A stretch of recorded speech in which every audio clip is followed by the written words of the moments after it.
17-18 বছর পরে আপনারা ভোটের সুযোগ পাচ্ছেন।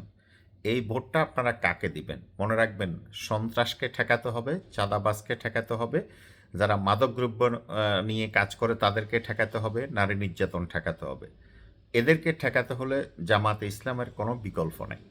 আপনার একটি ভোট হতে পারে আগামী দিনের সফল রাষ্ট্র। আপনার একটি ভোট আপনাকে নিরাপত্তা দিবে। আপনার একটি ভোট সমাজ ব্যবস্থা পুনর্গঠন হবে। আপনার একটি ভোটে দেশ এগিয়ে যাবে। মনে রাখবেন, আমরা যারা প্রবাসে থাকি আমরা কি চাই? দেশটা সুশৃঙ্খল থাকুক, বাংলাদেশ উন্নয়ন করুক, বাংলাদেশ অনেক এগিয়ে যাক, আমরা গর্ব ফিল করি। সুতরাং আপনারা এটা ডিসিশন করতে হবে, আপনাদেরকে ডিসিশন নিতে হবে। এখন সুযোগ আসছে, সুযোগ বারবার আসে না।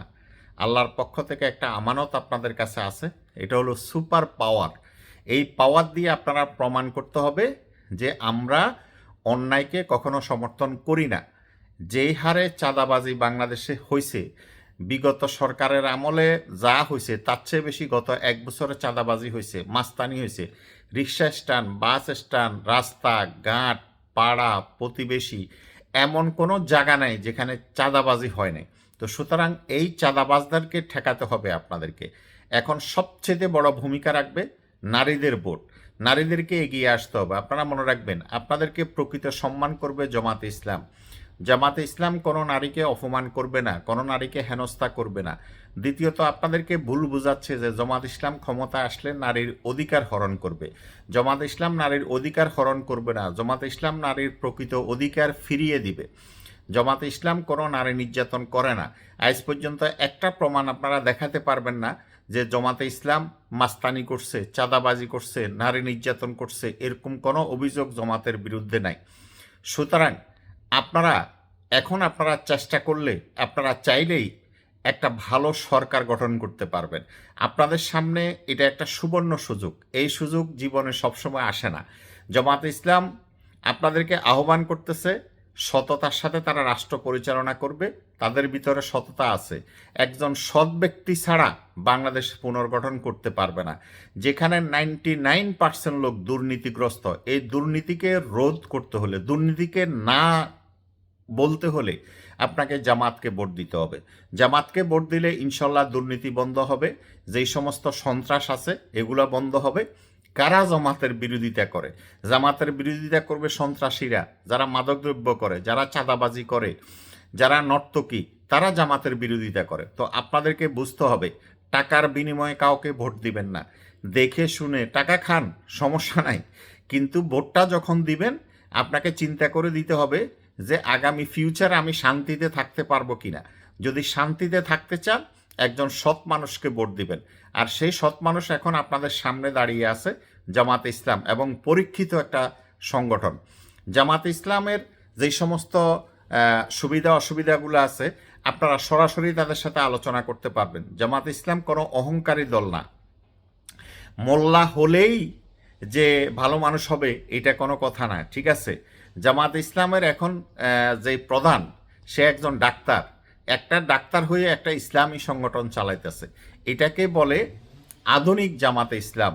আধুনিক ইসলামের রূপরেখা সে আপনাদেরকে দিয়ে দিছে।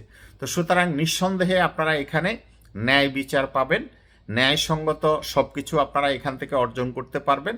এবং আপনাদের আগামী দিনের যে নিরাপত্তা, আপনার বাচ্চা, আজকে সমাজে মাদকদ্রব্য এমনভাবে বেড়ে গেছে যেটার কারণে আপনার বাচ্চাটাকে নিয়ে আপনি দুশ্চিন্তে আছেন। বাচ্চা স্কুলে যায়, গার্ডিয়ান যে পরিমাণ টেনশন করে, এর কারণ কি? নিরাপত্তার কারণে। তো সেই নিরাপত্তা আপনাদেরকে কে দিতে পারবে? জামাতে ইসলাম আপনাদেরকে সেই নিরাপত্তা দিতে পারবে, সেটার গ্যারান্টি দিতে পারবে। মনে রাখবেন, চোর ডাকাত কখনো আপনাকে নিরাপত্তা দিতে পারবে না। নিরাপত্তা দিতে পারবে একজন পাওয়ারফুল লোক, যার ইমানি শক্তি আছে, যার ভিতরে সততা আছে, যার ভিতরে ন্যায় আছে। ইনসাফের যদি রাজনীতি করতে চান, ইনসাফ ভিত্তিক যদি রাষ্ট্র পরিচালনা করতে চান, তাহলে আপনাদের সামনে জামাতের কোনো বিকল্প নাই। জামাতে ইসলাম এটা ইসলামী সংগঠন, কিন্তু তারা রাষ্ট্র পরিচালনা করে ইনসাফ ভিত্তিক, ঠিক আছে? একটা লোকের অনেকেই মনে করে জামাতে ইসলাম আসলেই কোরআনী শাসন দিয়ে দিবে। না, কোরআনী শাসন দেওয়ার জন্য উপযুক্ত হইতে হবে, একটা নাগরিক উপযুক্ত হইতে হয়, ঠিক আছে? হঠাৎ করে ধরে কোরআনী শাসন দেওয়া যায় না। প্রথমত মানুষের নীতিগত চরিত্র ঠিক করতে হবে, ঘুষখোর, সুদখোর, গাঞ্জাখোর, হিরুঞ্চিখোর যত খোর আছে এগুলোর আগে সোজা করতে হবে। এরা যখন একটা ডিসিপ্লিনে আসবে, এরপরে ধীরে ধীরে আপনি কোরআনী শাসন দিলে তাদের জন্য এই শাসনটা মেনে নিতে আর অসুবিধা হয় না। তো কোরআনী শাসন ধরে দেওয়া যায় না। কোরআনী শাসন আজকে থেকে শুরু করলে 40 বছর লাগে কোরআনী শাসন বাস্তবায়ন করতে। তো সুতরাং এটা নিয়ে আপনারা ভয় পাবেন না। দ্বিতীয়ত হলো নারীদের যে বিষয়টা নিয়ে অনেকেই মনে করে নারীদেরকে সবচেয়ে বেশি জামাত ইসলাম অধিকার দেয়। আপনি দেখেন জামাত ইসলামের নারী সংগঠন আছে, ছাত্রী সংগঠন, ছাত্রী সংস্থা এবং বাংলাদেশের প্রতিটা কোনায় কোনায় আছে। তো যদি নারীদেরকে এরা ঘরেই রাখতে চাইতো তাহলে ছাত্রী সংস্থা করে নারীদেরকে রাজনীতি করার তো সুযোগ দিত না।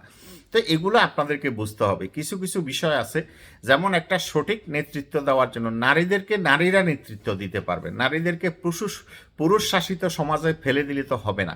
তো সুতরাং নারীদের জন্য নারীরা নেতৃত্ব দিবে, ছেলেদের জন্য ছেলেরা নেতৃত্ব দিবে। তো সেই ধরনের অবকাঠামো অলরেডি জামাতে ইসলাম তৈরি করে ফেলছে। সুতরাং ইন্ডিয়া যে বাংলাদেশের উপর খবরদারি করে, এটা আর ইন্ডিয়ার পক্ষে সম্ভব হবে না। জামাত ইসলাম যদি ক্ষমতায় আসে, ইন্ডিয়ার সাথে টক্কর হবে, বরাবর বরাবর টক্কর হবে, ঠিক আছে? তো সুতরাং আপনারা যদি মাথা উঁচু করে বাঁচতে চান, মাথা উঁচু করে নত জানো না হয়ে যদি বাঁচতে চান, তাহলে জামাত ইসলামকে ভোট দিবেন। দ্বিতীয়ত হলো এনসিপিকে আপনারা ভোট দিবেন। এই এনসিপির কারণে আজকে আপনারা ভোটের অধিকারটা পাচ্ছেন। এই যে ছেলেফেলে এখন দেখতে ভালো লাগে না, বিএনপি বলেন, অন্যান্য দল বলেন, এদের সমালোচনা করে। আরে ভাই, এদেরকে মাথায় তুলে রাখা দরকার আপনাদের। এই ছেলেগুলার উসিলাতে আজকে বাংলাদেশে তারেক জিয়া আসছে বা বিভিন্ন লোক আসছে, মামলা হামলা থেকে বেঁচে আসছেন। না হলে আওয়ামী লীগে যেমনি ধরা দিছিল, পুরা কবজায় এলাইছে।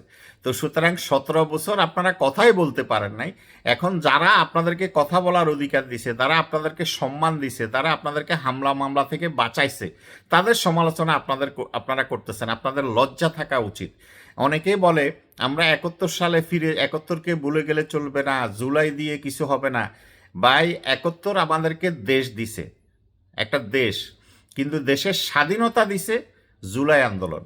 এই জুলাই আন্দোলনের কারণে আজকে আপনি স্বাধীনভাবে কথা বলতে পারতেছেন, আজকে ভোট দিতে পারতেছেন, আজকে ইলেকশন হচ্ছে। বাংলাদেশের যা কিছু গত 1 বছর হয়েছে, এটা এই জুলাই আন্দোলনের কারণে হয়েছে। তো সুতরাং কারো ভালো কাজকে অবহেলা করবেন না। এই ছেলেগুলা আপনাদেরকে তাদের জীবন বাজি রেখে আপনাদেরকে মুক্ত করছে। তো সুতরাং তাদেরকে আপনারা অবশ্যই স্মরণ রাখবেন।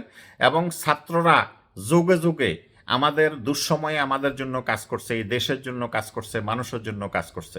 ছাত্রদেরকে অবশ্যই আপনারা স্নেহ করবেন, আন্তরিকতা দিবেন, এদেরকে আদব লেহাজের মধ্য দিয়ে তাদেরকে শাসন করবেন। সুতরাং এই ছাত্র, এই ইয়াং জেনারেশন আমাদের আগামীর ফিউচার। তো তাদেরকে অবশ্যই মূল্যায়ন করবেন, যার গুণ আছে তাকে অবশ্যই মূল্যায়ন করবেন, ঠিক আছে? আশা করি বুঝতে পারছেন।